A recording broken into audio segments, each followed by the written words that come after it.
Welcome to another episode of the Wealthy Gym Owner Show. And I am so excited today. We've got my good friend and our boardroom member, Luke Sullivan, on. Luke's story is, it's amazing. He was a $13,000 a month small gym owner working with independent contractors, feeling like he was going to be tethered to this job and long hours pretty much forever, to now, he's fast approaching a seven-figure business. He's going to cross that this year with about $500,000 in profit. He's scaled up. He's got more leverage. So many positive things have happened or really evolved in his business. So excited to share this story with you today. So welcome, Luke. Thank you very much. Glad to be here. Well, let's dive right in. Let's go back and look at kind of what your business looked like when you were running this independent contractor model. Yeah.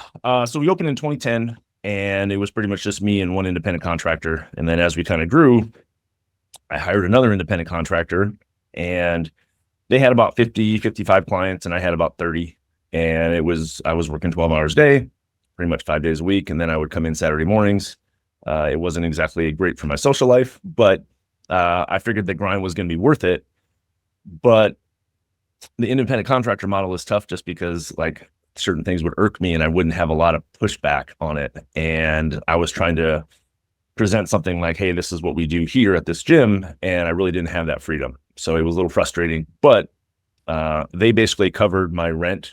And so whatever I made, I got to keep. So in some ways I was doing okay, I thought. Yeah. So, but you were working long hours, you're paying out a pretty substantial part of the revenue coming into them. So it's kind of like this double-sided coin, right? There's some things that are going well, but there are also some, in some ways, you're kind of painting yourself into a corner. And you were married with a baby on the way. So talk about how that kind of influenced your decision-making as a business owner. Yeah. So in 2017, I switched the model from independent contractor to employee, and I had just gotten married. My wife was just newly pregnant then. And it was that shift of, I don't want to be in the gym every hour of the day. And I want to be a dad that's actually going to be around his family. And I know for me personally, growing up, my parents went to every single sporting event. They were at every single thing. And I think that shaped me into kind of who I am. And I kind of want the same thing for my family. So I knew that there had to be a shift. And I know with the independent contractor model, even though some parts of it were easy, like they didn't really care about the training aspect of it or if what I said. So, I was logging hours, checking on video cameras to see what sessions they did and stuff like that. And I was wasting all this time and effort on something that really was, at the end of the day, was a couple $100, but the principle of it was really made me really irked a little bit. So I think in the grand scheme of it, I kind of knew I needed to change because I wanted to be able to say Pinnacle Fitness does this. So, and that was about the time that I came in contact with you through Virtual Fitness Mastermind. So you started to make this move. How bumpy was the transition from having independent contractors to employees? It was bad. So I hired my first employee, and I think the contractors kind of saw the writing on the wall, and it started getting, obviously the gym was small, so it started getting tighter and more full in the gym. And then there was one of the contractors just kind of rubbed me the wrong way, and it was just consistent. And I started to get to the point where I didn't enjoy coming to work. And I told myself, well, this is my business. Like I should enjoy coming to work. And so I let him go. And about a year before, a gym opened up in the shopping center at the other end of the parking lot, and we couldn't really do anything about it. So he took about 30 people and went down to the other side of the building or other side of the parking lot, and I lost 30 clients. So that one kind of stung, obviously. And so I was trying to figure out and kind of navigate how that was going to work. And then you were speaking at a Perform Better event, I think somewhere out in California, Northern California somewhere. And I decided to go to that. And when I went to that, my other contractor sent me an email and he said, "Hey, I left the key on your desk. I'm going to the other gym as well." So he took about 25 people. So within a matter of about maybe 3 weeks, I lost 55 clients. We only had about 80. So I lost a pretty substantial amount of people. And it was a kind of come to Jesus moment of how am I going to fix this?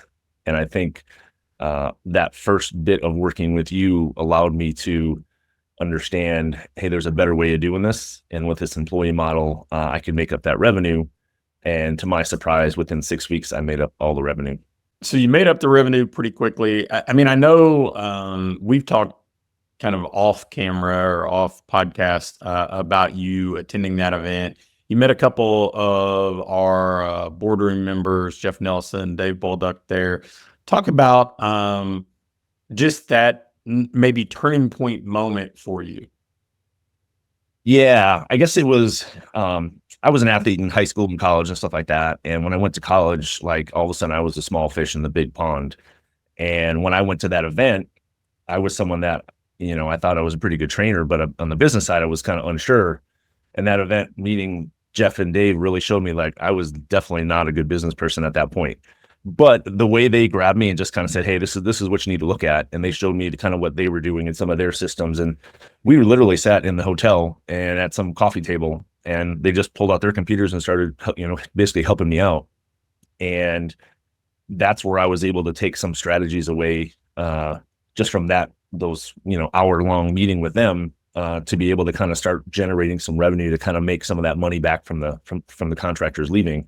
So I thought they were the big dogs, and I was so excited that they took me aside as someone that was just a, $10,000 a month business and were able to help me.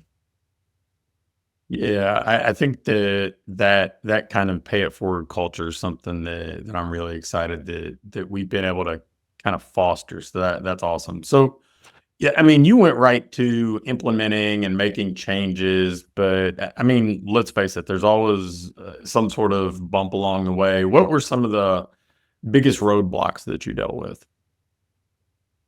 Switching to employees, all of a sudden you're paying them, and whether they're on the floor or not, like you got to figure out like how to get them full. So because they're getting paid no matter what. So that was the initial part was like, how am I going to pay this? And then we were just trying to do different things. Like, you're trying to find different revenue streams. And then back at that day, like to me, marketing was what's marketing, right? And we kind of relied a lot on, just referrals and whatever. But if you only have 30, 40, 50 clients, like you're not going to have a lot. And I think that was probably one of the biggest shifts was how do I do something and how do I start to be known for something in that 3 or 4 mile radius. And that's, I think, when we kind of figured out what our niche was and kind of the population that we want to work with. And we were grinding. I mean, that was legit. Like I had a good employee at the time who he understood it and he worked really, really hard. And we kind of worked together, and then we hired another employee and she did great and she's still with me today. And it's just one of those things where you start to slowly build, and as you build, all of a sudden the money shrinks again and then you start to build again. So it's just kind of an ever flowing process. So, I mean, let's face it, anytime you change something, there's almost always some self-doubt, some fear. How did you push through that? I would say probably a lot of it was going to the masterminds and stuff like that. I think that's where I thought it was just me having these problems, but then when you go to some of these IBA meetings, like all the guys in the room have the same problems, and that was kind of nice. And I think the first probably 3 meetings were the biggest game changers for me, because when you're starting at like ground zero, all of a sudden all these questions and all these things that get answered, and you have all these kind of marching orders that you want to take home and implement. And I was really good at that stuff. So every time I went, it moved the needle so much, and we did so many different things. My staff would always be like, "Oh, he's gone again. This is going to be great on Monday." And sure enough, we'd have all these things to do, but it really moved the gym forward and really got us into going from just a strictly one-on-one model to a semi-private or small group model. And that was one of the big changes that helped us a lot. And we were in a real small setting. So it was an interesting way to kind of do one-on-ones at the same time as doing semi-private.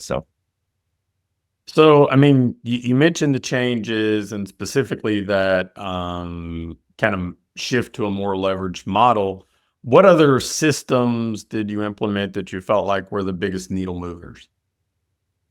I would say this ideal planner right here is probably one of the biggest things I've ever done. And I have like 15 of them in the office here. And that's kind of like my rule book or my Bible, whatever you want to call it. But I started to plan more and I got a lot more diligent about making effort and moving forward.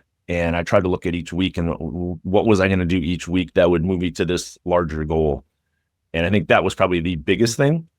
But also I think it was just generally getting better at being in front of people. Like by nature, I'm more of an introvert. So this kind of forced me to get outside of my shell, go meet other businesses, talk to people, call people, that kind of stuff. And I think some of that was just me getting out of my shell. But what I did was I was good at fixing backs.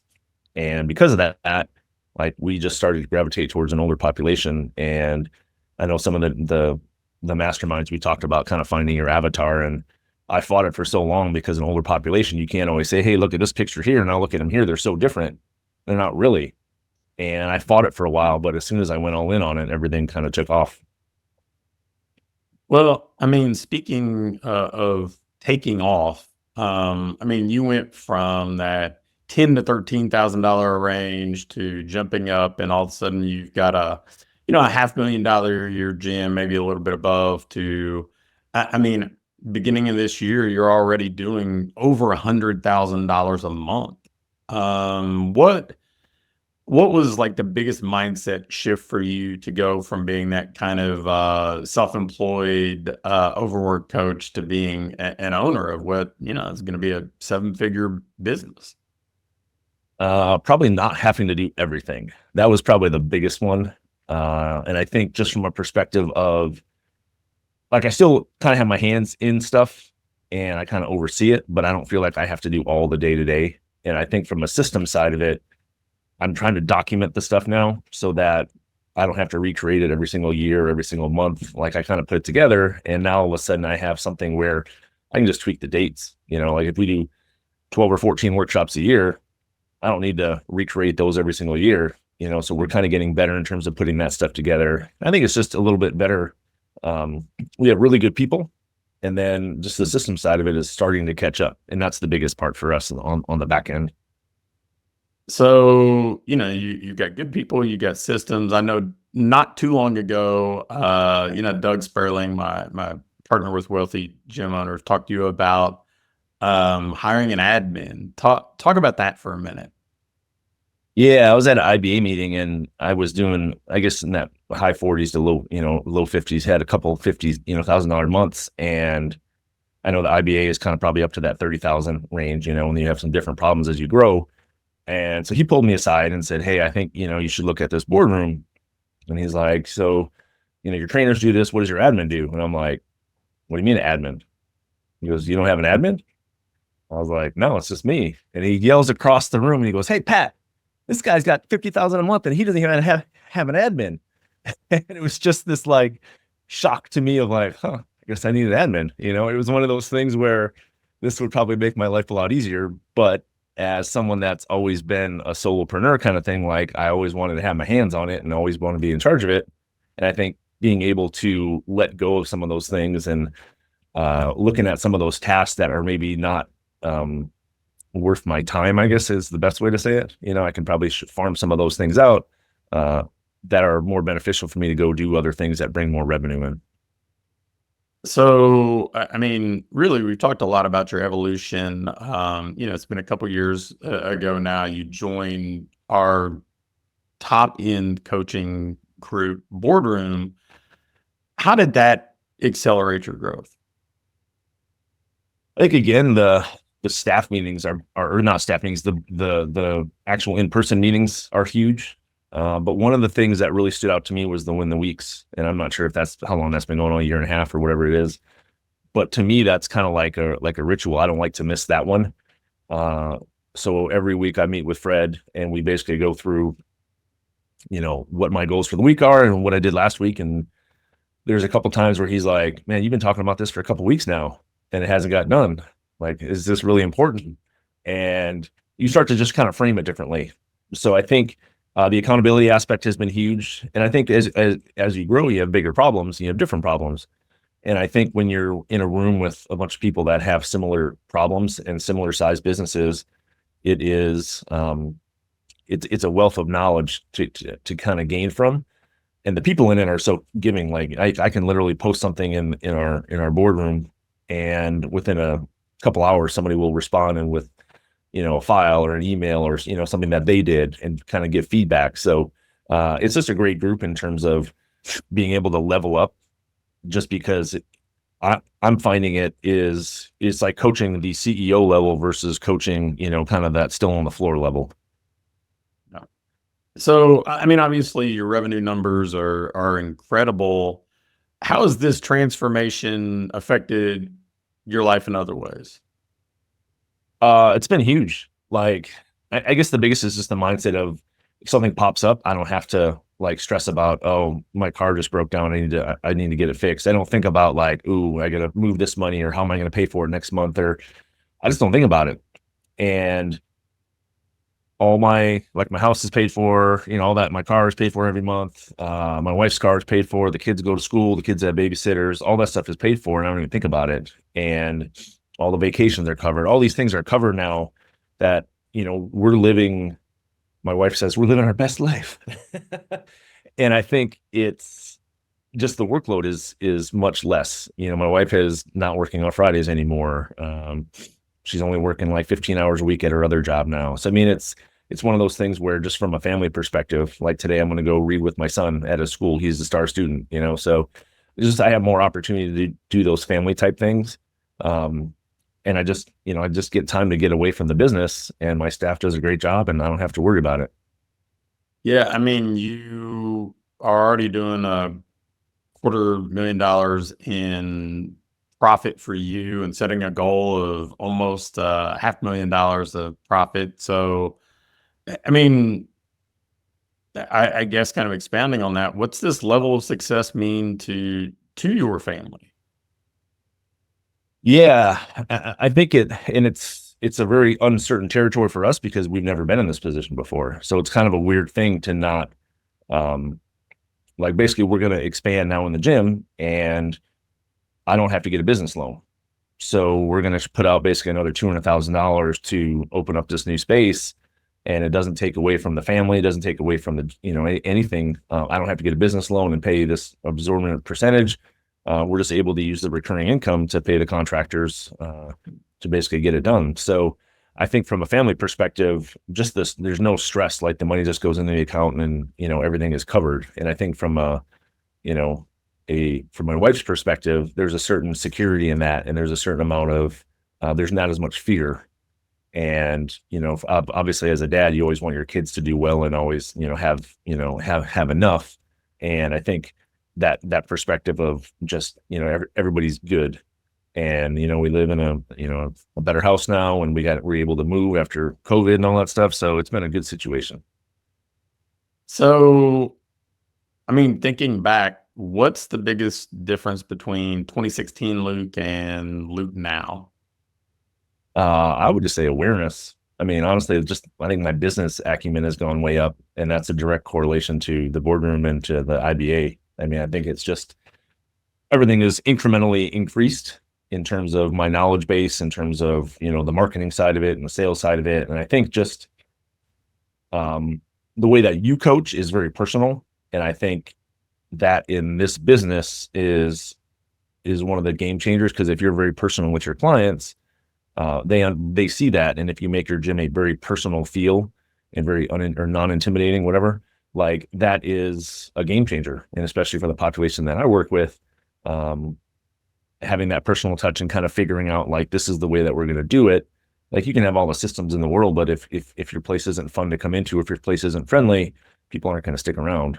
So I mean, you've been there, you dealt with struggles and challenges. What's your message for owners who are struggling right now, and want to turn the corner?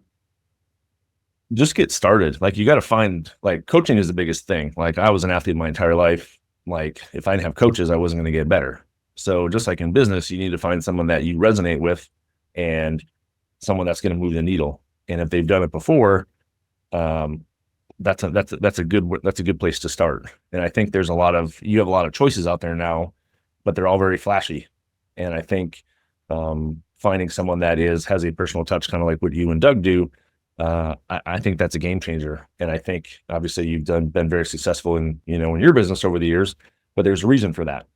And I think that being able to have conversations like this and have one-on-one conversations in some of these mastermind meetings really moves the needle. And I think people just have to start. The hardest part, like in the gym, we celebrate just walking in the door. Same thing for coaching, business coaching. Just pick up the phone and call.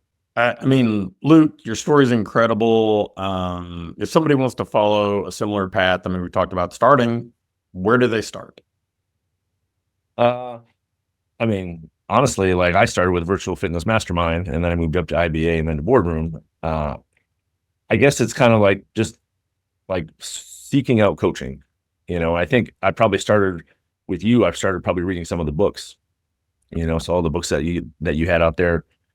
And I think when you read some of the books, it's very plain and simple, and it explains things really easily. And you're like, oh, that's something I could implement right now. And I think with these mastermind groups and the kind of the mentorship stuff, like I have done a lot of different things in the last 10 years in terms of coaching. Like I've signed up for different events and gone to different masterminds and stuff like that. And by far the group that you've put together has been by far the best. And I can just say that these are my people. And when I go to some of the other ones, like, yeah, they might have some good information, but it's just not my jam. And I think finding that place that you want to be, and I think not having it flashy and all about the ads and all about the gimmick of this and the shiny object here, I think it's, you preach it as consistency. And I think that's probably the number one thing I've done over the last 7 or 8 years, is just been consistent with what I do in the gym, with the marketing and all that kind of stuff. And that's what's really paid big dividends. Well, I mean, Luke, I'm incredibly grateful for you coming on and sharing your story. I think it's inspirational, it's motivational, and frankly, I mean, it's kind of a roadmap that people can follow. So I appreciate that more than you know. And if you are watching this, or if you are listening in and you want to get on the path to building a $500,000 a year business, a $750,000 a year business, or kind of follow the path that Luke's taken and get to $1 million and beyond, you can connect with us at the link below. You can email me at pat@patrigsby.com. We'd love to help you. And again, Luke, thank you so much. You're very welcome. Thank you. Appreciate it. All right. And that's Pat and Luke with another episode of the Wealthy Gym Owner signing off.